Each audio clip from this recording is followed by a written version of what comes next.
see, an EMP takes out everything that's electric and electronic. Yeah. So you were just picture yourself. I saw it as I was living in a civil war. The Civil War was bad. You didn't know who was the good guy and the bad guy, and they were all killing each other, and it went on for years. Mm-hmm.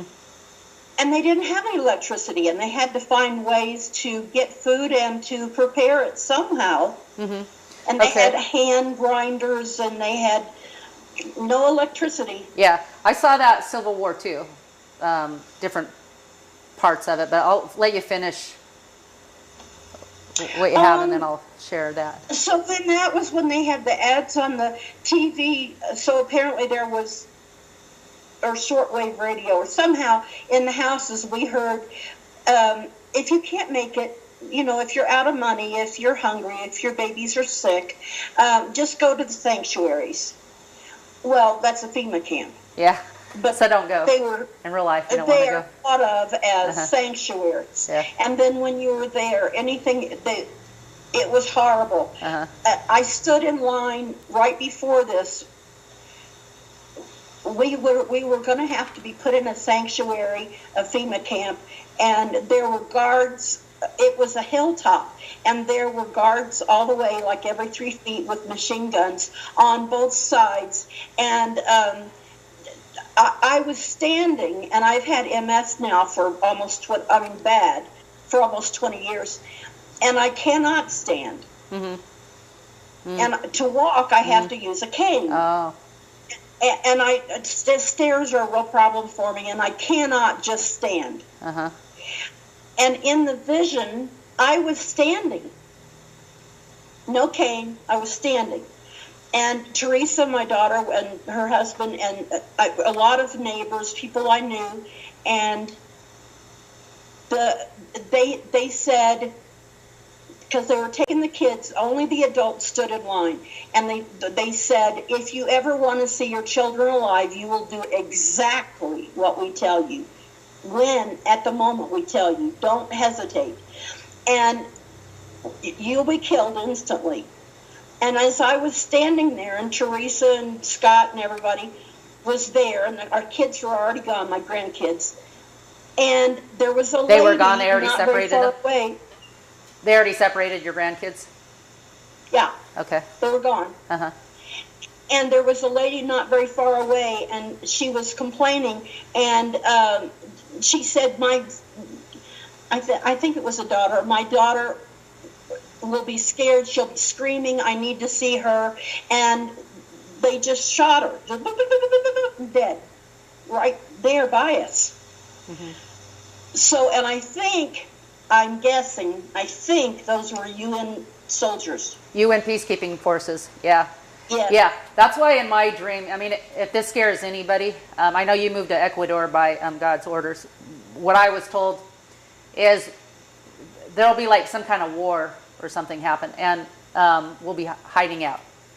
I'm assuming it was a war. I don't know what it was, but I felt like that's what it was. And I heard when you see the UN peacekeeping forces coming to the United States, go to Israel. So that'll be kind of where we'll be gathered. I say don't go to Israel yet, because that's their. Well, the journey to Israel is in the desert. There's a yes. It's beginning to there's a journey there. So you don't go there yet. You're kind of outside of it, but that's when the journey begins. That's when you leave the United States. But to me, I have zero interest. I've traveled the world. I've traveled north and south and east and west of Israel, but I've never been allowed in. Right. Father says no. Yeah. There are too many bad spirits. You stay pure. No, you may not go in. Right, but there is a time when that will change. Yes. And that's where my cue to go is when the UN peacekeeping forces come to the United States. Remember that scripture, I think it's in Zechariah, where it says God will once again turn his face towards Jerusalem. He'll turn his back, let's say, on the United States, and he'll turn towards Jerusalem. We want to be in that, we want to turn with him. And I think that he will tell us and take us there at that time. I don't think we have to buy tickets and fly on airplanes. I hear you. I totally agree with that. I think it'll be because we couldn't all get there on the normal means. He's going to miraculously put us there. Yeah. I think. Yeah. But Ecuador, I didn't choose Ecuador. I didn't choose to move here because people write to me sometimes. They're still writing to me. That people write, and some say awful things. And they tell me I'm going to hell because I'm a psychic, and I'm not. And they tell, well, anyway. So people write all the time. And what was I saying? That... the journey to Israel.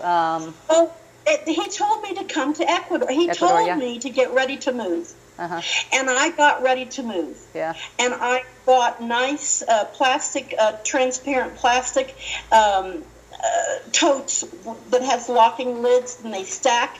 And I put everything I owned that I needed, just the basic clothes and pots and pans, just basic stuff.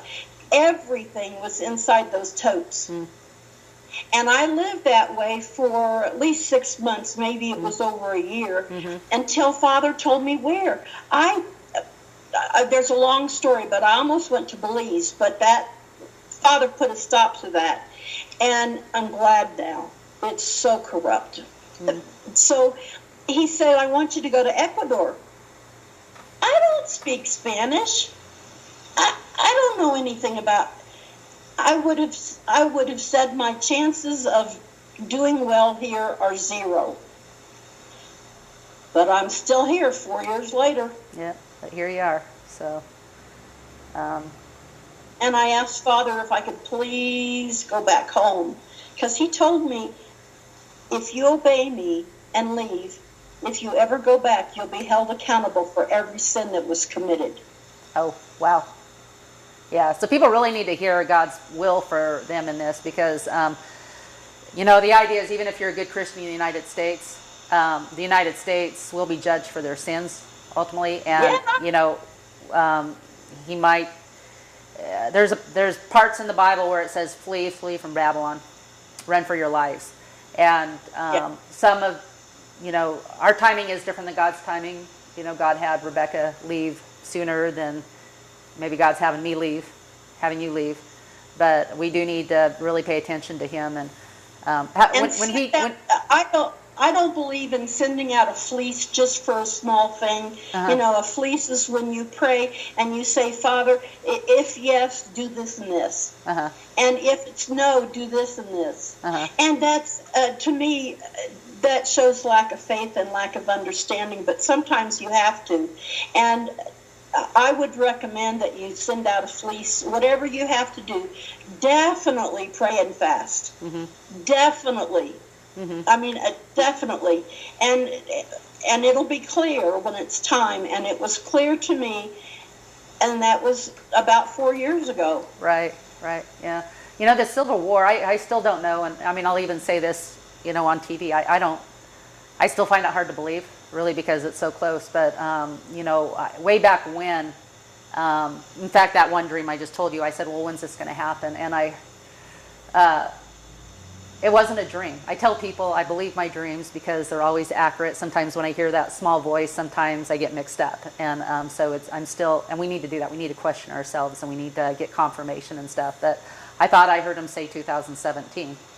And I'm like, what? 2017? And yeah, 2017. And so throughout, it's been maybe 10 years since I heard that. And I've been hearing it also in different ways with different people, with different visions and stuff, and that I've heard people have. And so it's still been on my mind. And here we are in 2017, the last Jubilee. Something's going to happen. Yeah, and I had this dream about a Civil War when we were just at home, normal, seemed to be, everything was fairly normal, and then all of a sudden everything went dark. I had to come back and interpret my dream before I realized there was an EMP attack, but my dream started by my microwave. It was dark outside, and we said it's time to leave now, so we left. And we wound up going up north to the Washington area, and that's a whole nother story I'm not going to get into. But I was talking to a couple men, which I interpreted to be soldiers. I'm sorry, angels now. And the cars weren't driving, and there was civil war chaos was happening everywhere. But I asked these two angels, men in my dream, when is this? And they said 2012, and I said, no, 2012. No, when is this? And they said 2012. And then I said, no, right now as we're talking right here, right now, when is it? And they said, oh, okay, 2017. And what I believe the interpretation is what was released in 2012, during that time of Aquarius, it will be made manifest. Because if they're angels, they're spiritual, so they're thinking in spiritual mind that what's going on there was happening in 2012. Yeah. But we saw it happen here on Earth in 2017. Now again, if all I know is I have dreams and they come to pass, and so I still don't know what to make about that one. But I like talking to you. I think it's interesting, and there's a lot of similarities to what we're saying. And so, well, I know that the September 23rd, 2017, when the sign in the heavens is the Revelation 12 woman. Yeah. Uh-huh. Do you know what I'm talking about? Well, there are plenty of videos about it on YouTube. Yeah. If it hasn't happened in 7,000 years, but there's going to be a constellation, which is the way that they told things that was going to happen, because it couldn't be affected by humans, and it was going to happen. So I think that we're going to be here at least until September 23rd, 2017. But after that, I don't know. I think maybe if that Nibiru is correct, or maybe if the wormwood and all that, maybe it's going to happen in the spring of 18. It has to be after, to me, it has to be after the sign he set in the sky. Oh, it has to be after that sign. After. Because he said, when he put the signs in the sky that were the blood moons, they had the blood moons in 12, 13, 14, 15, and that was to get your attention.